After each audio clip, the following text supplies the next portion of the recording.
I'm Julia Bangert.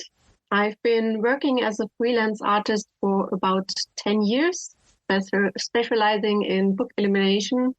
And apart from that, I also work as a communications and public relations manager.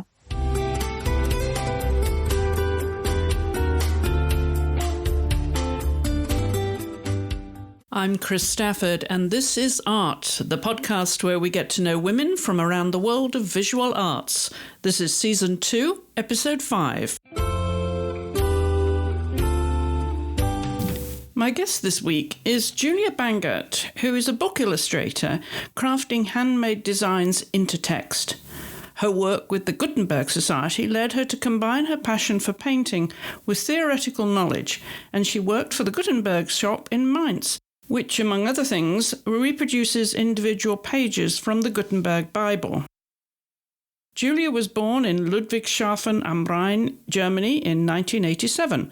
Her mother, Catherine Hoffmann, is a writer and musician, and her estranged father, Oliver Streigel, a graphic designer. As a child, Juliet indulged in drawing portraits and animals, and although she enjoyed art, she decided instead to focus her studies on book science, the German language, literature, and art history at the Johannes Gutenberg University in Mainz, where she graduated with her master's degree in 2012 and a PhD in 2017.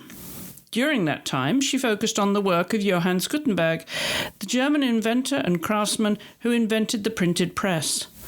She says, "I was particularly fascinated by the transitional phase when the new technology allowed mass production of text, but the initials and decorations were still added by hand, which made each copy unique." Since 2013, Julia has been working part-time as a freelance artist, specializing in the field of book painting, and takes commissions from around the world. She lives in Eisenberg, Germany, with her husband, Stefan. Julia, welcome to Art. Thank you. Thank you for having me. Well, I love the work that you do. I discovered your beautiful, beautiful illustrations on Instagram, and I thought I have to have you on the show to tell your story about an art form which it seems to me, Julia, is dying as an art form, to hand illustrate books like you do. Yeah, sadly, you're right. There are not many artists that do such a thing I do anymore. But I found more on Instagram than I expected, I have to say. Yes, what would we do without Instagram? Yeah. Well, it's because if you illuminate a whole book that is so expensive, no one really can afford that. I'm not doing whole books. I'm just illuminating single pages. That people can afford, but if it would be a whole book, it would take me so much time that it would be just too expensive. So I think that's one of the reasons why this art form isn't that much popular or dying already.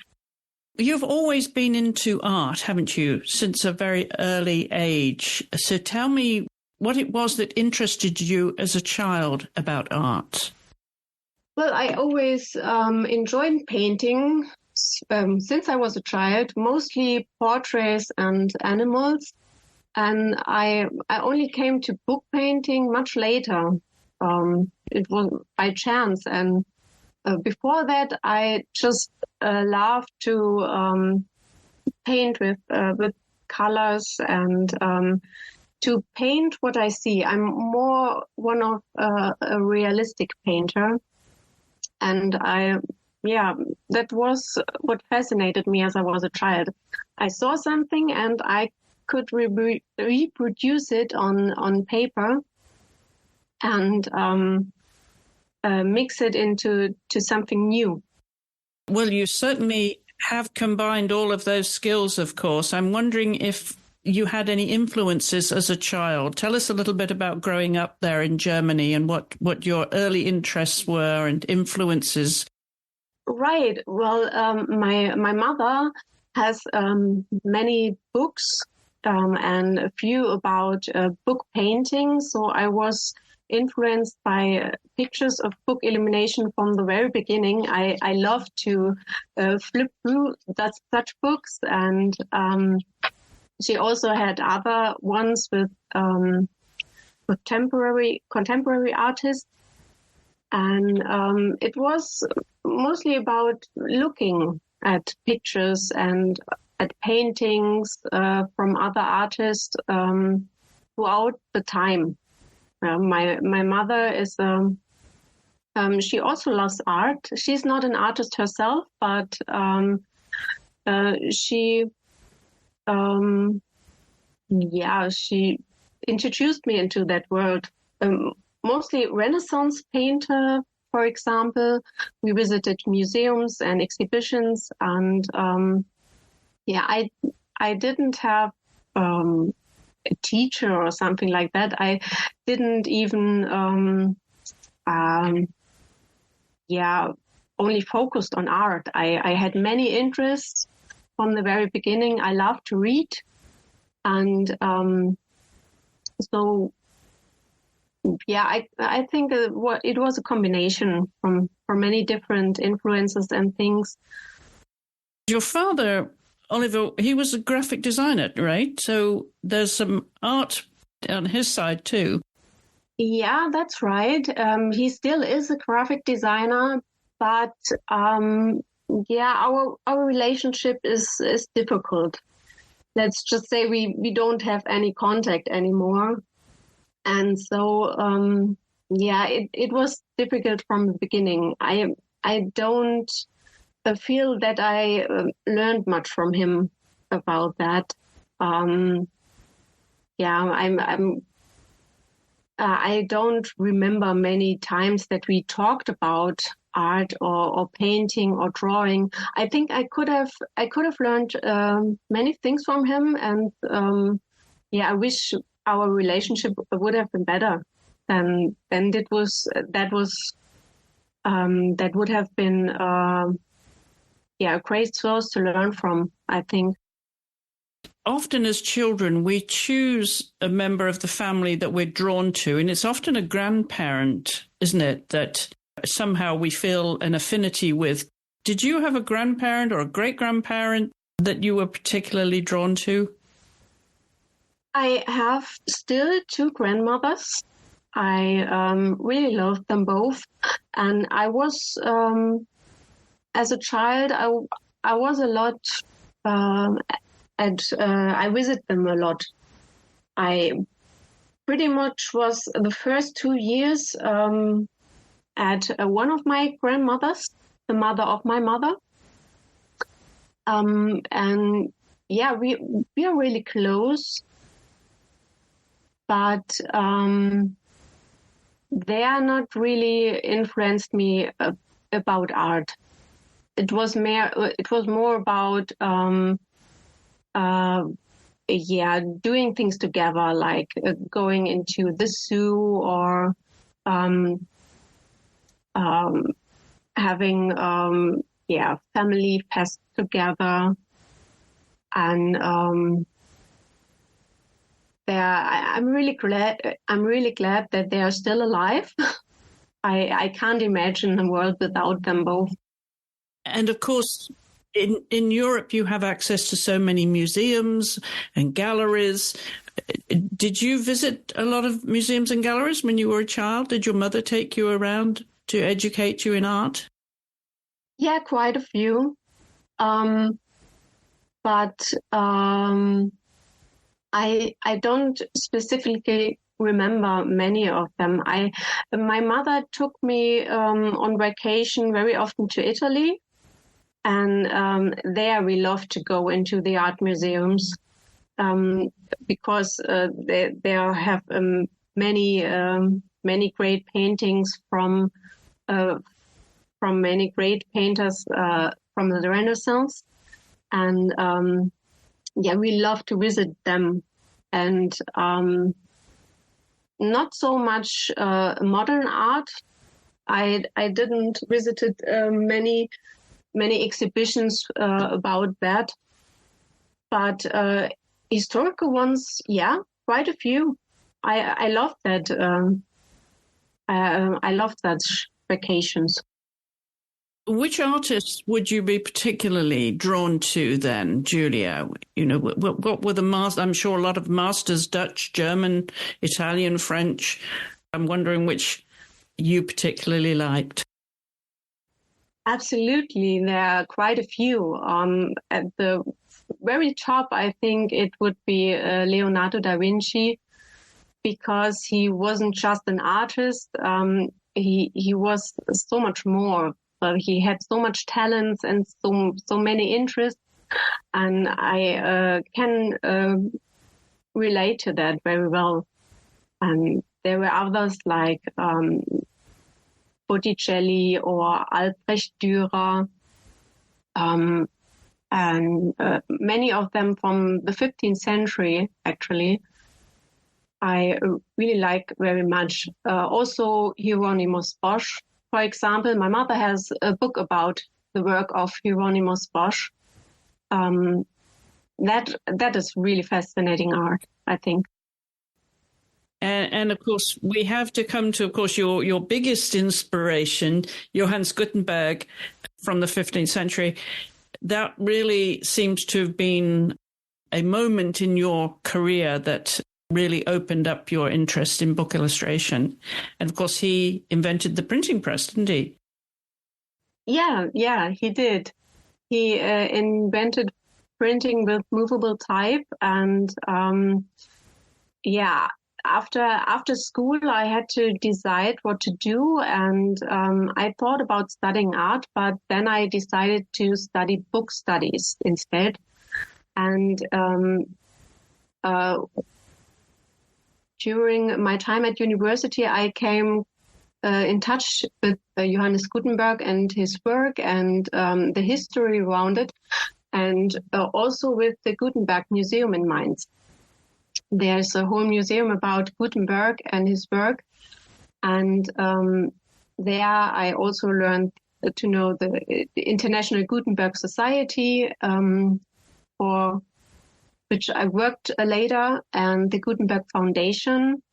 And the Gutenberg Foundation runs the Gutenberg shop, the museum shop, and they have a special product they're selling, and that are reproductions of pages from the Gutenberg Bible.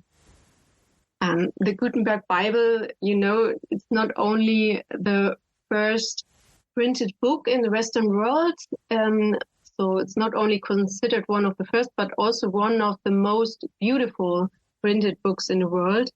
And the special thing about the Gutenberg Bible, as with most of the earliest printed books, is that the text is printed, but space was left for initials and chapter opening lines, which were inscribed or painted by hand. And that makes each copy of the Gutenberg Bible unique. And it's this time which fascinates me, where you have the break from manuscript to print, and the reproductions in the Gutenberg shop are also produced in that way. So the text is printed and the rest is completed by hand by artists.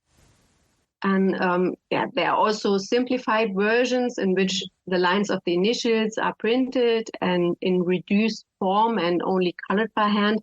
But there are also the elaborate versions in which everything is designed and painted as in the original, based on the copy of the Gutenberg Bible in Berlin, with gilding and all the trimmings. And I learned about these pages as I worked for a short time for the International Gutenberg Society and was at the Frankfurt Book Fair. And there, my colleague from the Gutenberg Foundation explained all the days of the Frankfurt Book Fair, these pages to visitors and what's special about them. And after that, at the end of the book fair, I plucked up my courage and went up to her and asked her who the artists were who worked for her. And she said that she worked with several ones and asked me why I wanted to know. And I just said, well, I think I could do that too, and asked if she needed another artist. And that was a special moment, because at that moment, my theoretical interest in the early modern period and in printing and manuscripts and book painting came into contact with my love for painting. That wasn't the case before. It was just after that, then I thought, well, wow, I could combine both of these things. And I did. From then on, I started coloring these Bible pages. And coloring them beautifully. But that requires a lot of confidence to step up to her and say, no, I think I could do this. What made you so sure? Obviously, that it was a passion. You could combine all of the skills that you had. Was that the kind of person you are, Julia? Were you that confident at that time in your career?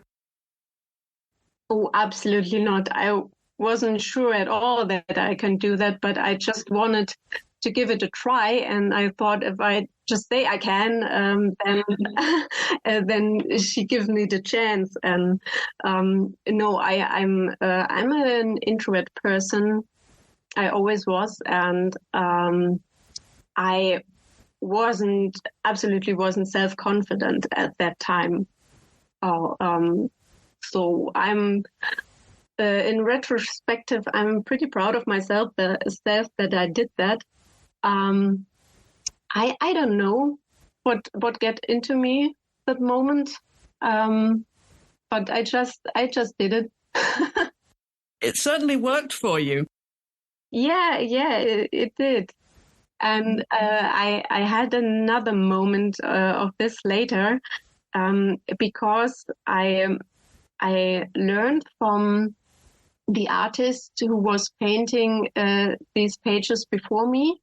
Her name was Gisela Maschmann, and I was the first artist she accepted as a successor. I'm pretty proud of that too. And she taught me to gild, or better said, she taught me her way of gilding.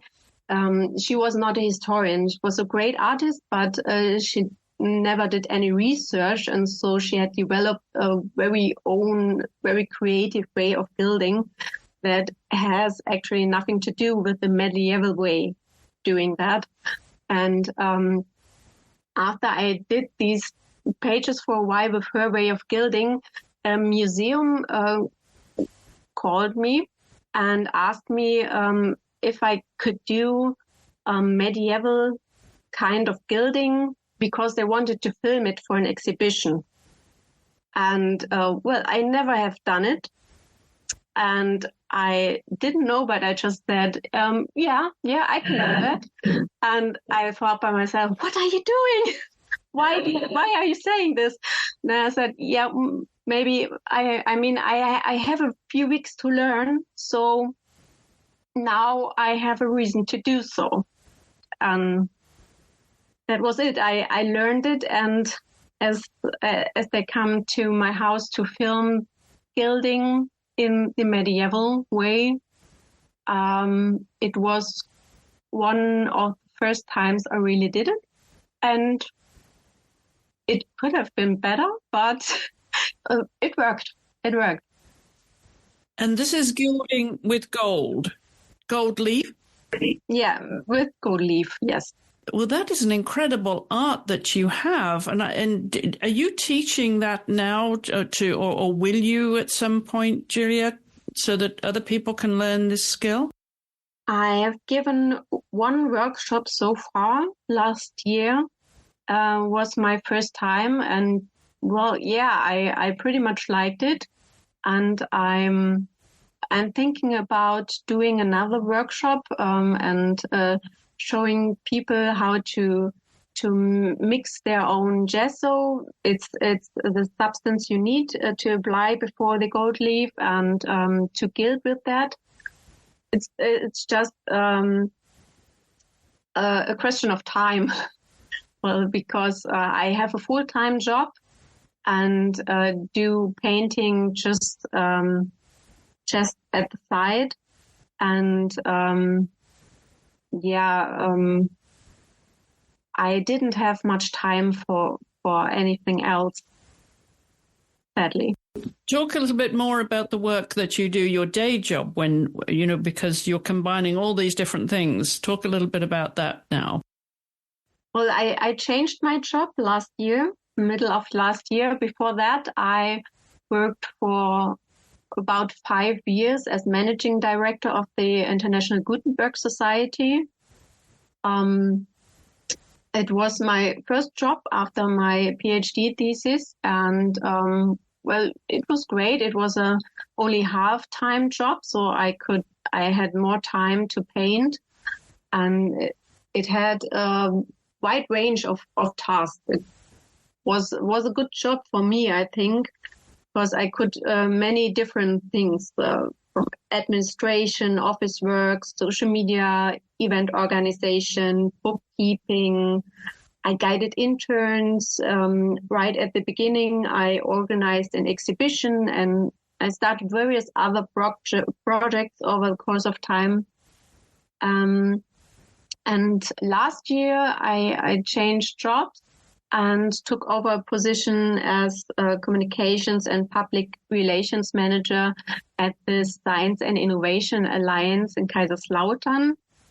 It's also a non-profit organization, but with completely different subjects. It's mostly a network where we bring together research and industry in the field of digital transformation and innovation. So mostly natural science.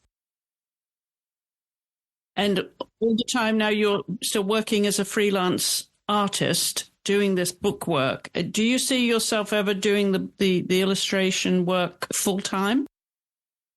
Yes, sometimes I think about that, and I really love the thought about working full time as an artist, but I'm not so sure I would like that in the long run. I always need a lot of variety in my life. I can quickly get excited about all sorts of things and always have far too many ideas of things I'd like to do, to learn and to try out. And my day would need at least 48 hours, and even that probably wouldn't be enough most of the time. Because I want to do so many things and so many different things. I'm also really excited about my day job at the moment, and so I'm not sure that's gonna happen. So going back to the artwork itself, Julia, you referenced there the medieval style that, of course, we saw in the Gutenberg Bible. Is there a style then that you are personalizing? You are creating your own style when you're doing this, or is it an adaptation of the medieval style? It depends on what pieces I'm working on. For the Gutenberg shop, it's mostly reproduction. So I paint exactly like it looks in the original.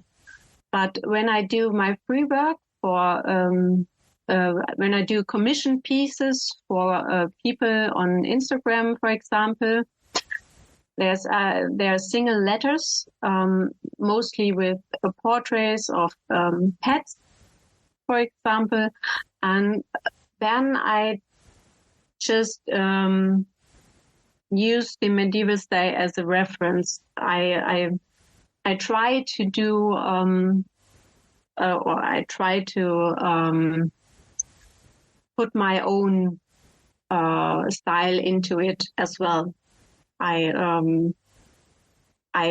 paint my own patterns, for example, and I vary with the forms of the letters, and I try to be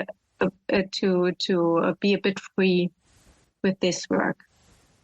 I want to talk a little bit more about this work because it is beautiful, that commissioned work. So people can go to your website, they can order their own inscriptions of their initial, one initial, two initials, and you customize it to their choices. Of course, they could add pets, as you say, or anything to that. So each one of those commissions is very individual. Yeah, it is. I also asked for wishes about colors and patterns, and I try to do a piece that is really the piece of the customer, so that it's personal. You know, some like to tell me about their pets, how they are, what their character is like, what they like to do. Are they playful? Are they quiet? And I try to pick a photo that captures this character, this character of the pet, and I try to paint the animal so that they recognize it, so that it's really their own. And this is all on paper, is it? Yes. It's handmade paper, so it's a bit difficult because the surface is a bit uneven, but it's a bit. It's beautiful paper because it's not. It looks handmade with the uneven edges, and so I really like to use it. And I've seen some of these examples that are absolutely beautiful. Thank you. People can find out more about these, of course, by going onto your website, julia-bangert.de, and we'll have a link in the show notes so you can discover this yourself and, of course, follow Julia on social media, on Instagram, particularly on Instagram. And there's some wonderful examples of your work there. Now, apart from doing this, I know you were the only child, right? And your mother, Catherine, she also is a musician as well. And there's something you did for a little while. I could see some synergy there between your artwork and music. Do you still play the instrument? You played clarinet, I believe, in school. Do you still play? Yes, I played the clarinet, but not anymore. It's mostly a problem of time. I really would like to do it again, but I'm not. I don't play on my own. I don't like to practice alone at home. So I would need a group, and that would require meeting every week. I would like to, but it's just not possible at the moment. But maybe I will pick it out again. I still have it here, and I really enjoy playing in the group music, and I like the thought that my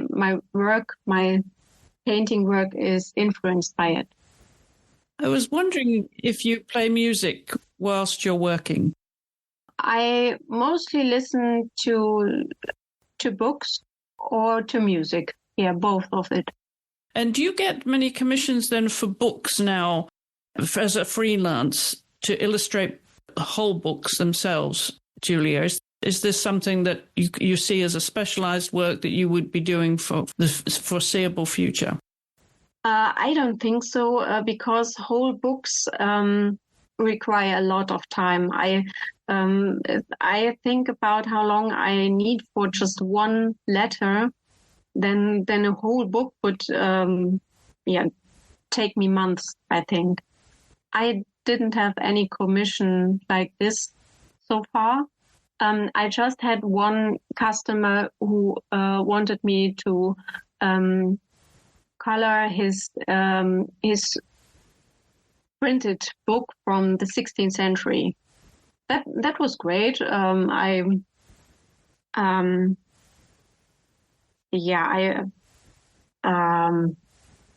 do I put it? It's working with such old books is a privilege, I think. But doing a whole book just with painting, I don't think I get such an order. This is something you call book illumination, don't you? It's actually a design. It is a real term, illumination. It's not just a translation from German that brings light to the pages, and particularly through the use of gilding. Talk a little bit more about that, because I don't think anyone that has not seen it would understand what it is. Yeah, it's. I'm not quite sure if it's in English the same, but in German, illumination and book painting are similar. It's based on the Latin word illuminare, for bringing light into the pages, and I think they choose the term because of the gilding that's often done in book painting. Because it's a special art form. You have to paint different if it's just an initial that has to accompany a text, and so the painting doesn't stand for its own. It has to. Also has a function as the initial or the beginning of the text. And so it's more a special term for it. But you can also say book painting. I just like the word illumination because of its implication of this bringing light into the pages. And I chose the word book illumination for me because my roots are these Bible pages for the Gutenberg shop. These pages from the Gutenberg Bible, which are now sold as single artworks, single pages to hang on the wall, but they come from a book, and I think it's important to know that. Yes, I'm so often, and as someone who I used to have an antiquarian book business, and a lot of books would come to me, sadly broken books that had been broken for their individual pages to be framed for the illustrations. So I'm coming back to this word illumination. I think we might say illuminate or illustrate. It does come from a Latin word, so I don't want to take away from its origins there. It is so unique. It is so beautiful. And I just can't imagine, in the future, losing that art form. It would be such a great shame that, there aren't generations following you that are taking up that craft. Is it something that you did when you were studying book studies as well, when you were at school in Mainz? No, I was already finished when I started this. I never thought about doing book painting before, or painting initials before I was finished with my book study. I really just draw or painted portraits or animals. And what's your mother's reaction to what you're doing now? Does she follow your work, and she's surprised what you're doing now, or did she think this would always be your direction in the art world? Oh, I think she likes it pretty much. She has always been very supportive of everything I've done, and she says I'm proud of what I'm doing. So I think she just likes it, and I think she knows that I found my way with that, and I definitely will stick with that kind of art, I think. And do you have time for any other art form? What do you do for fun, Julia? At the moment, not that much, I have to admit. I have another account on Instagram where I showed my drawings, which I did just for fun. But the last one is, at least a year ago that I painted or draw just for myself when I think about it. And when you look back at the teachers that you had, what would they say about you and your work and the type of student you were and the artist that you've become? Would they be surprised? I'm not so sure about it because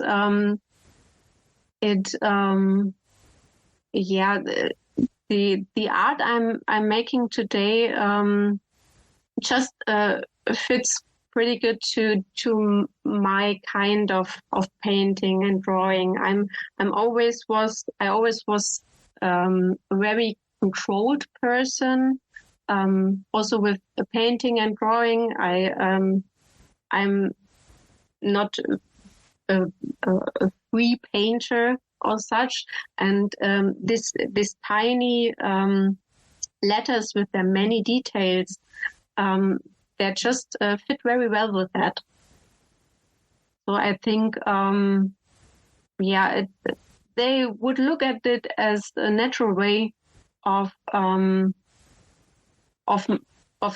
me realizing how I can combine my interest into one thing. My love for painting and my love for early printed books, and that just goes very well together. And is most of your work in German? I know the lettering, of course, the commissions for initials could be from anywhere in the world, but do you do most of your work in German? Most of my customers comes from the US, in fact. I have not so much German customers. I don't know why, but in the USA and in England, they are the most of my customers. And do you like writing as such? Have you always been a writer?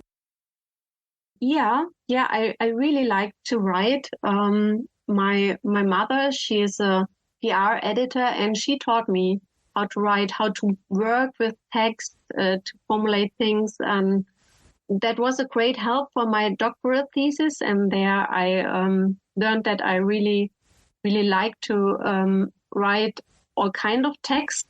That's what I do in my day job as communications manager a lot. I write texts for all different kind of things, social media or PR texts or anything else.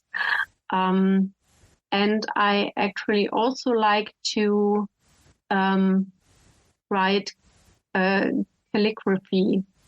I have done a few manuscripts by now, and they are special works I really, really like. Yes, I can imagine the calligraphy is a natural partner for you too. Yeah, it just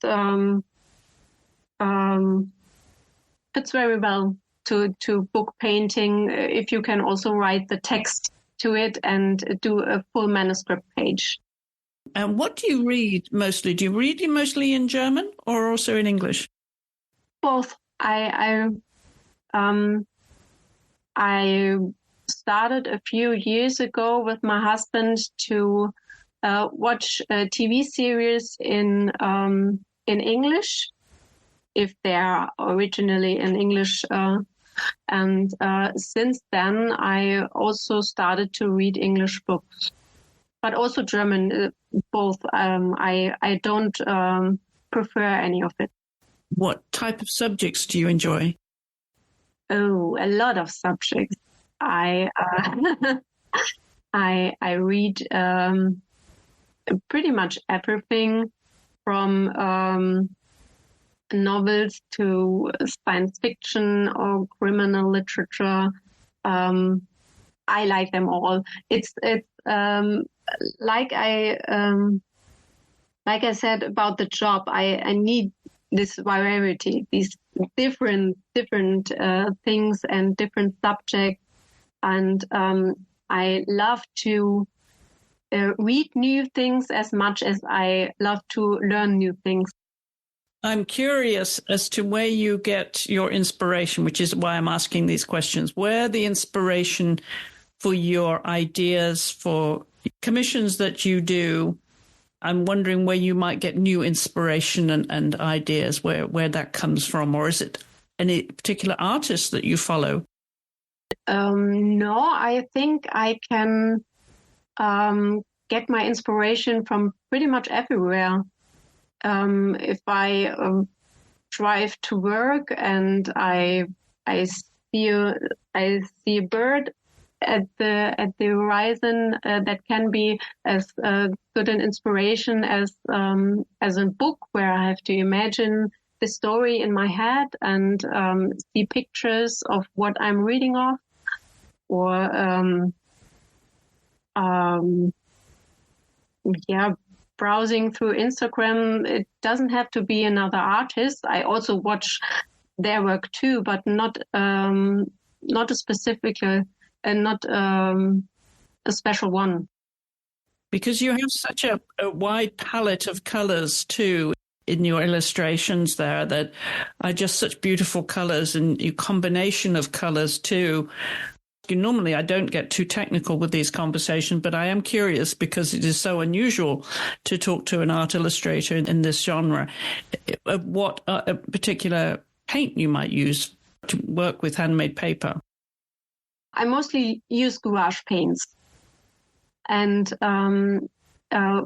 thank you. I think these many different colors come from that I always try to do the next piece different than every other one before.